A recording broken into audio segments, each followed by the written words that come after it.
4 ans, j'ai pas eu d'enfant, actuellement célibataire. Quand tu arrives à 40 ans et que tu coches ces cases-là, c'est pas toujours évident. Faire face à une certaine solitude qui s'installe malgré toi. Je suis célibataire à 41 ans et je n'ai pas d'enfant. Tout mon amour et mon soutien va aux femmes de la quarantaine passée qui se retrouvent seules aujourd'hui malgré elles. Franchement, aujourd'hui, rencontrer quelqu'un, c'est un vrai casse-tête. J'ai 24 ans et j'ai jamais été en couple. Et je vous jure que là, à l'approche des 25 ans, ça commence vraiment à me mettre la pression parce que tu vois tes copines, elles se marient, elles ont des enfants, elles commencent à fonder des familles, des projets hyper concrets et toi, t'es toujours à l'étape numéro 1. Je veux qu'on me courtise. Bonjour, bienvenue sur notre chaîne. Aujourd'hui, je viens parler aux jeunes filles. Je viens parler aux femmes chrétiennes, je viens parler aux femmes en général.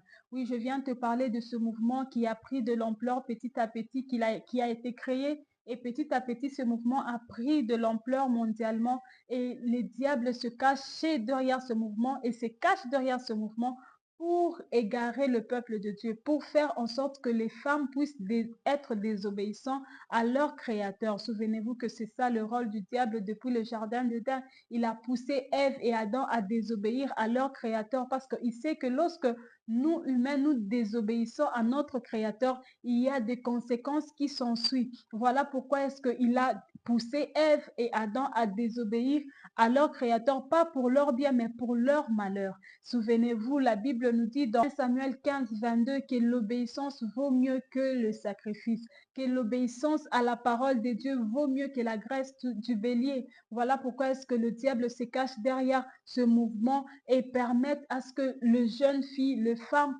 puissent désobéir à leur créateur. Or, en désobéissant à notre Dieu, il y a toujours des conséquences lorsque tu désobéis à la voix du Seigneur. Et ces mouvements, c'est le féminisme en fait. Le féminisme en soi, il a été créé pour l'égalité entre l'homme et la femme.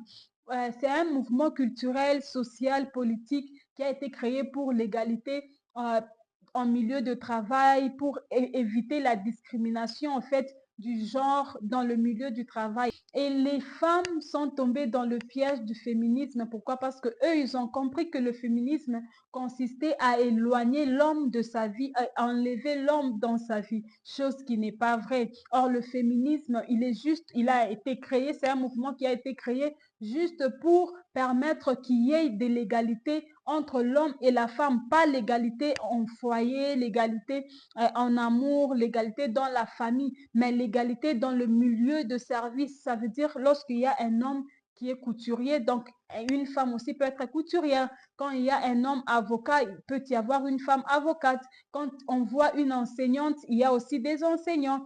Quand il y a une femme qui peut diriger une entreprise, un homme peut aussi diriger une entreprise, qu'il n'y ait pas de discrimination, que femmes et hommes soient pris au fait au même niveau d'égalité en milieu de service, pas dans le foyer, pas en amour. Et voici aujourd'hui la conséquence en est que les femmes ont pensé que c'était éloigner les hommes dans leur vie et chercher leur vie à part pour être indépendantes. Or, en faisant cela, ils sont en train de désobéir à la voix du Seigneur. La Bible nous dit qu'il n'est pas bon que l'homme soit seul. Et puis la Bible nous dit que l'homme quittera son père et sa mère, s'attachera à sa femme et les deux deviendront une seule chair. En devenant une seule chair, ça veut dire que l'homme aura toujours besoin de la femme, comme la femme aura toujours besoin de l'homme. Quel que soit le niveau de richesse que tu as, quel que soit le bien que tu peux avoir, tu auras toujours besoin de la femme et vice-versa. Quand tu refuses, quand tu sabotes l'autorité de l'homme dans ta vie, c'est comme si tu es en train de saboter l'autorité de Christ qui est l'époux de l'Église. Or, en sabotant l'autorité de Christ qui est l'époux de l'Église, tu es en train de passer à côté de la vérité, tu es en train de désobéir à la voix du Seigneur. Voilà maintenant les conséquences. Les femmes sont en train de se plaindre de comment est-ce que les hommes ne les draguent plus, comment est-ce que les hommes ne le cherchent pas. Ils sont là toutes seules, elles finissent la vie toutes seules, l'âge avance. Et tout ça, pourquoi? Parce qu'elles ont mal compris le féminisme. Elles ont mal compris le fait que l'égalité entre l'homme et la femme ne se trouve pas en milieu d'amour, ça ne se retrouve pas en milieu de foyer. Au foyer, l'homme reste le chef de la maison. C'est comme ça que Dieu a instauré les choses. C'est comme ça que ça a été fait dans ce monde. Dieu a créé le monde pour que l'homme soit au-dessus de la femme. C'est comme ça qu'il a créé aussi l'Église parce que lui, il est le chef de l'église, il est l'époux de l'église, il est le chef. Alors, on ne peut pas faire autrement. C'est comme ça que Dieu a créé les choses. C'est que nous pouvons faire à notre niveau, c'est s'adapter à ce que Dieu a déjà fait, pas à désobéir à la loi du Seigneur. Et le diable se cache derrière le féminisme pour pousser à la femme de dire non, je vais être une femme battante, je vais être une fille battante. Et après, elles se plaignent du célibat prolongé. Après, elles se plaignent d'être mal à l'aise, d'être malheureuses seules, de finir leur vie avec des chats, avec des chiens.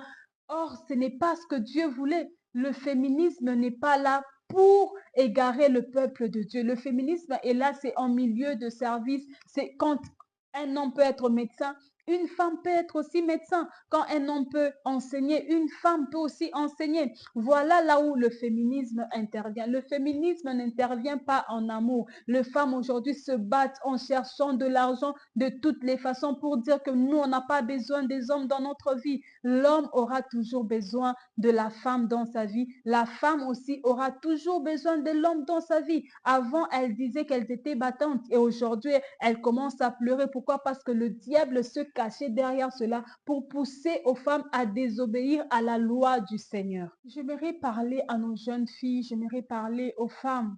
Ne méprisez pas l'autorité de l'homme dans votre vie. Faites la part de choses et laissez le reste aller comme ça parce que c'est comme ça que Dieu a créé le monde.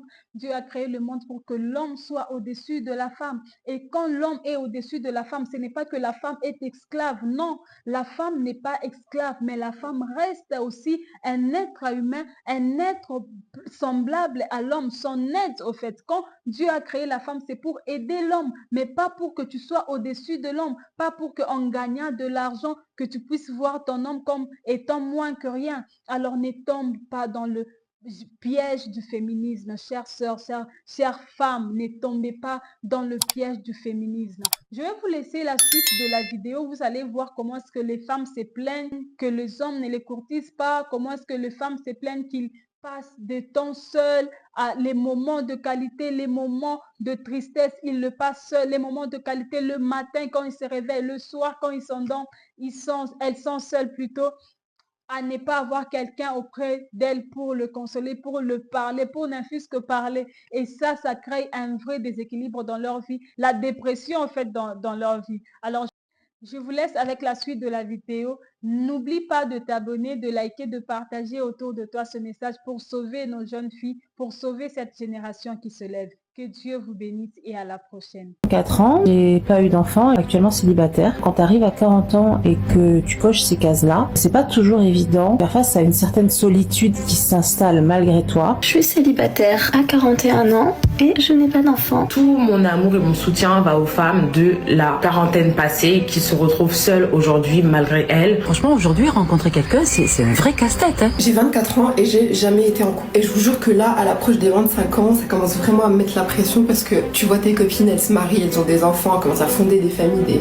des projets hyper concrets et toi t'es toujours à l'étape numéro 1. Je veux qu'on me courtise. Je vous jure que là maintenant on me dit machine à remonter le temps, tu retournes à l'époque, même le Moyen-Âge. Donnez-moi la misère, donnez-moi la pauvreté, donnez-moi la peste, donnez-moi les gens qui se douchent une fois par an, que je préfère cette époque-là que maintenant. Non mais les féministes, vous avez tout niqué. Moi je suis pas avec vous en fait. Je veux qu'on monte mes meubles, je veux qu'on monte les courses, je veux que... Moi je veux pas être une femme battante en fait. Je postule officiellement à Love is Blind. Aujourd'hui, si vous vous implantez en France, je vous en supplie, appelez-moi. Là, je vais avoir 29 ans la semaine prochaine. Je suis célibataire. Ma vie sentimentale est...